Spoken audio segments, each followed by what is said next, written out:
Então, pessoal, vamos à nossa aula de hoje, de geografia. Hoje nós vamos encerrar, o nosso conteúdo de geografia desse bimestre. Então, esse é o nosso último conteúdo, tá? Na aula de hoje nós vamos falar das ações humanas, Tanto no sentido dela conservar o meio ambiente, como no sentido dela degradar, ou seja, poluir, estragar o meio ambiente, tá? Então, você sabe primeiro o que é o meio ambiente? Você tem alguma ideia de como nós, seres humanos, nos relacionamos com ele? Será que nós fazemos parte do meio ambiente? Então, primeira coisa, meio ambiente é como a gente chama o lugar onde se desenvolve a vida e a relação entre os seres vivos e também os elementos não vivos. Isso é a definição do que é o meio ambiente, tá? Se nós fazemos parte do meio ambiente, então nós interferimos nele com as nossas ações. Concorda comigo? Sim.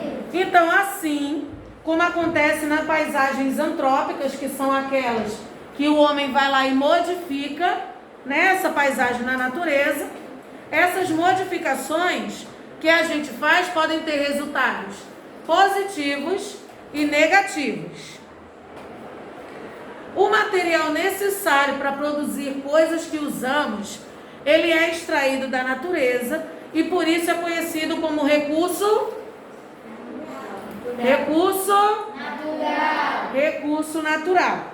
Os recursos naturais existem dois, Eles podem ser renováveis e não renováveis. Como assim? Um recurso renovável vai ser aquele recurso que ele vai se renovar com ou sem a ajuda do ser humano.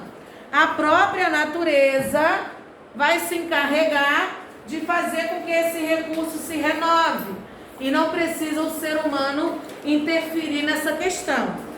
E os recursos não renováveis são aqueles onde os materiais que o tempo e a renovação é muito longo e que não podem ser produzidos a partir da ação do ser humano. Então, um exemplo de recurso renovável: os animais, o sol, o vento, a água, são recursos renováveis, E se a gente, nos recursos não renováveis, não conseguirmos controlar a extração desses produtos da natureza, eles podem acabar, como por exemplo o ferro e o petróleo. São recursos que não vão se renovar, que a natureza não vai se reconstruir, Se você ficar tirando, vai chegar um momento que não vai ter mais nada. Então, esses são os recursos que não se renovam, por isso que eles são não renováveis. Os recursos renováveis e não renováveis são extraídos da natureza e passam por vários processos de transformação para se tornarem produtos que depois a gente vai consumir. Por exemplo, o arroz, que é tão comum na nossa alimentação, o que ele precisa? Ele precisa primeiro ser plantado e depois ser colhido.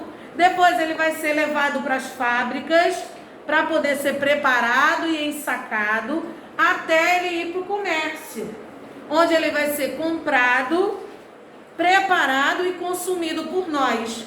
E as sobras desse arroz são jogadas no lixo, assim como o plástico do saco de arroz. Então, os dejetos produzidos pelo corpo também, que se alimentou de arroz, serão levados embora pelo esgoto doméstico e, em muitos casos, jogados nos rios.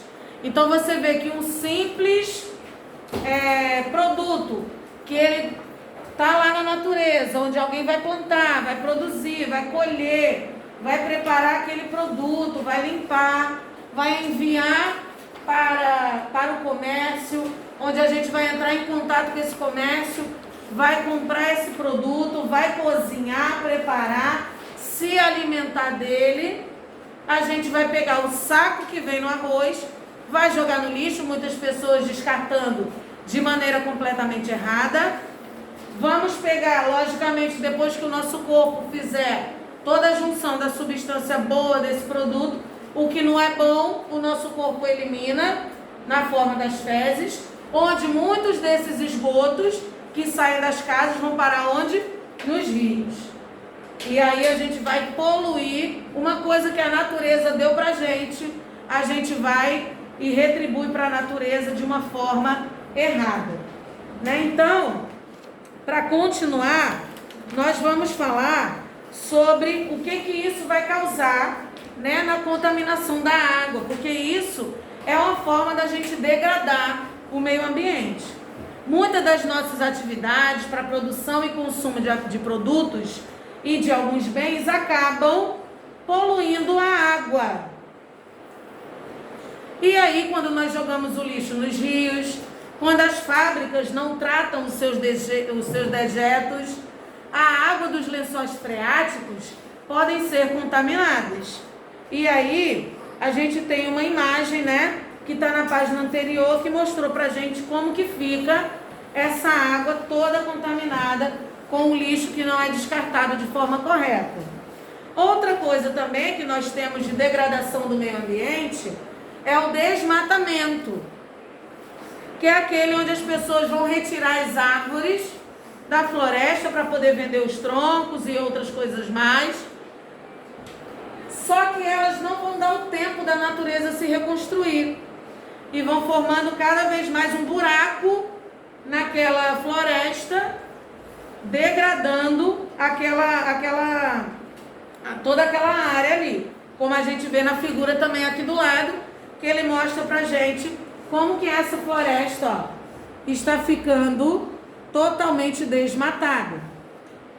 E outra coisa, contaminação do solo, né? Quando alguns produtos químicos é soltado no solo de forma erradamente, né? De forma errada, a gente vai contaminar aquele solo. E é do solo que a gente precisa para poder plantar. A gente vai precisar de um solo saudável para que ele produza, ajude a gente a produzir muitos alimentos. Então, se você também não cuida do solo, também a gente não consegue. Outra coisa, contaminação do ar, poluição, né? Muitos gases, né? Carros nas ruas, usinas que produzem um monte de fumaça e solta tudo no ar. E isso vai contaminando o ar que a gente respira. Nas grandes cidades, por exemplo, em São Paulo, as pessoas têm muito problema de respiração, porque a qualidade do ar é muito ruim. Nas grandes cidades, são muitos prédios, muitas indústrias, muitas fábricas, e aí a gente vê que o ar, o ambiente é cinzento, né? A gente nem é transparente o horizonte. É aquela cinza de tanta poluição. Porque a gente viu que em conteúdos anteriores, quando você tem árvores, as árvores ajudam a filtrar e elas liberam no processo de fotossíntese. O que ela vai liberar para a gente? Oxigênio e água, né? Então, um ar mais puro. Então, como nas grandes cidades tem uma quantidade mínima de árvores, que eles querem construir cada vez mais indústrias, a qualidade do ar fica muito baixa, né? E temos também o nosso efeito estufa, né? O que é o efeito estufa? É aquele causado na camada de ozônio, né? Onde o carbono que está presente na atmosfera nos ajuda a manter, né, a temperatura da Terra através de um processo chamado efeito estufa, no qual o carbono, junto de outros gases, formam uma barreira que diminui a perda de calor. Porém, com mais gás carbônico sendo lançado na atmosfera, por causa das nossas atividades humanas, né, esse aumento do efeito estufa causa uma questão, que a temperatura suba cada vez maior, cada vez mais que o normal. Então a gente veja que a gente, pelo menos aqui no Sudeste, no Rio de Janeiro, por exemplo, cada vez nós temos temperaturas elevadíssimas, né? 38, 40, Já chegamos a 45 graus, sensação térmica de mais de 50 graus em Bangu. Por que isso acontece? Por conta do efeito estufa. Ele não consegue fazer aquela filtragem, aí o ar, as temperaturas não ficam de forma controlada, elas ficam muito altas. E com isso nós temos também a chuva ácida. O que vem ser a chuva ácida? Os gases poluentes que são lançados na atmosfera, eles vão ser lançados através de fumaça dos carros, ônibus, motos, e aí eles vão para a atmosfera, se misturam com a água da chuva, e a chuva, quando cai de forma ácida, corroendo esculturas, tintura dos carros e outras estruturas, porque aquela chuva, aquela água que é evaporada, né?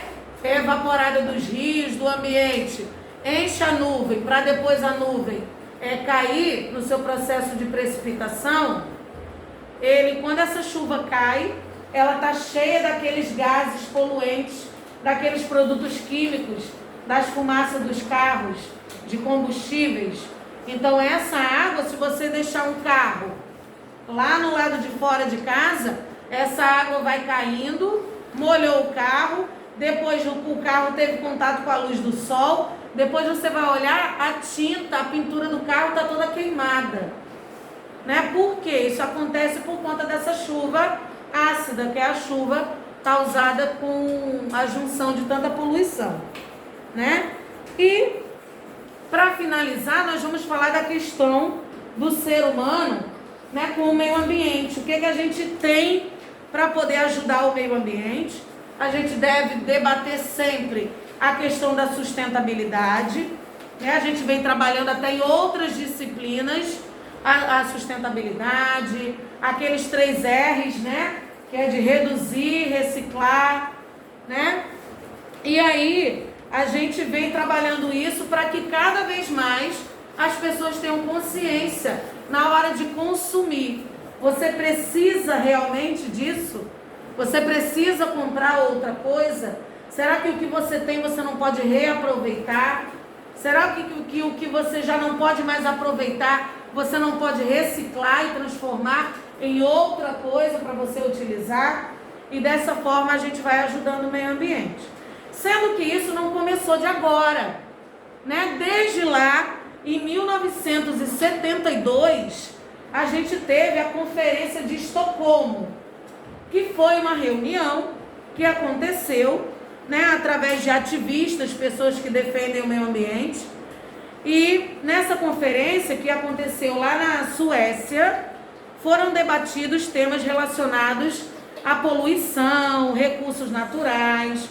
E aí, nessa reunião estavam presentes 113 países e de mais de 400 instituições governamentais. Então, no final dessa reunião, foi tirado um documento composto por uma lista com 26 princípios, 26 regras, que buscavam o quê? Orientar como que a gente poderia se relacionar com o meio ambiente e o crescimento econômico, tentando estabelecer esse equilíbrio, né? Como que a gente pode evoluir economicamente o país, mas sem causar danos ao meio ambiente. E aí a gente tem, né, algumas listas aqui, tem alguns desses tópicos que é mostrado aqui no seu livro, que diz algumas coisas que estavam nesse documento, né? Descartar corretamente as substâncias, apoio à luta contra a poluição, prevenção da poluição dos mares e outras coisas mais. Depois dessa reunião que aconteceu lá na Suécia, a gente teve a Rio 92, que depois veio a ser chamada de Eco 92. Por quê? Ligada à ecologia, né? Que aconteceu, né, aqui no Rio de Janeiro, no ano de 1992, 20 anos depois da Conferência de Estocolmo, lá na Suécia. E aí, essa conferência das Nações Unidas veio também como principal debate as questões ambientais. E aí, na tentativa de diminuir os impactos ambientais, que foram elaborados algumas medidas também na Eco 92. Que medidas foram essas? Tem aqui alguns tópicos também que mostra para você quais foram essas medidas. Algumas coisas que eles falaram para a gente fazer, né? Sempre acontecendo de 20 em 20 anos, lá em 2012, né? 20 anos após a Rio 92, foi realizada a Conferência do Desenvolvimento agora Sustentável. Porque antes a gente via só a questão da ecologia, de proteger o meio ambiente, mas não tinha essa visão tão sustentável assim.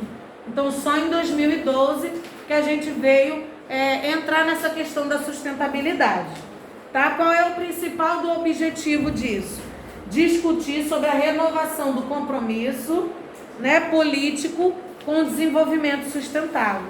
E aí, para finalizar, a gente entra na questão dos 3 R's, de reduzir, reutilizar e reciclar. E veja que sempre que eles fazem uma reunião dessas, eles chegam lá e estabelecem algumas diretrizes, né, algumas regras. Ó, vamos fazer então, eles colocam lá no papel, num documento registrado. A partir de hoje a gente vai fazer assim, não poluir os rios, cuidar das usinas, como que elas estão descartando os seus dejetos para não poluir a natureza. Então é sempre com essa consciência, né, para a gente poder equilibrar o meio ambiente. Por quê? Sem o meio ambiente a gente não consegue viver, não temos qualidade de vida. Então, se a gente quer viver um pouquinho mais, a gente tem que parar de destruir e começar a cuidar um pouquinho mais do nosso meio ambiente. Então, pessoal, esse é o nosso conteúdo de hoje. Finalizamos as nossas atividades, né, do livro. Se você tem alguma coisa pendente, coloca em dia, porque aí depois eu vou corrigir o livro de vocês para ficar todo em dia para vocês estudarem para as provas. Qualquer dúvida, você já sabe, é só chamar. E também atualize o seu caderno, porque se você tiver o seu caderno todo em dia, você consegue estudar melhor para as nossas avaliações. A partir de hoje, a gente trabalha apenas com o caderno, porque o conteúdo do livro já foi encerrado. Então, nós vamos só relembrar essas matérias que foram dadas do início do bimestre até agora. Então, um grande beijo para vocês e até a próxima aula.